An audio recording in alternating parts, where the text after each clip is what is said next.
So probably I would say இந்தியாவில் வந்து ஒரு 200 300 வருஷமாவது மினிமம் இது மாதிரி ஏதாவது ஒரு வகையில் கடன் வாங்குறது, இன்னும் பண்டங்களை கொடுத்து கடன் வாங்குறது, அல்லது பொருட்களை கொடுத்து, அல்லது அடமானம் வச்சு வாங்குறது, இது மாதிரி போய்கிட்டு தான் இருந்திருக்கு. இன்னைக்கு உள்ள மாடர்ன் வேர்ல்டில் வந்து பார்த்தீங்கன்னா, இந்த கடன் வாங்குறது வந்து ரொம்ப ஈஸியாக ஆக்கப்பட்டு விட்டது.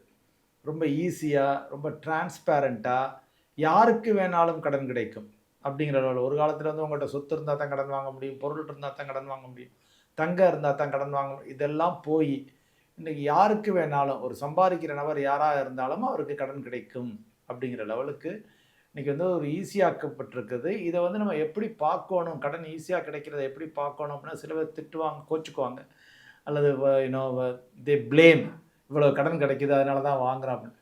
பட் ஒவ்வொரு பொருளாதாரமும் வளர வளர எதனால் அதிகமாக வேகமாக வளரும் அப்படின்னு வந்து பார்த்திங்கன்னா, கடன் எந்த அளவுக்கு ஈஸியாக கிடைக்குதோ அந்த அளவுக்கு பொருளாதாரங்களும் வேகமாக வளரும்.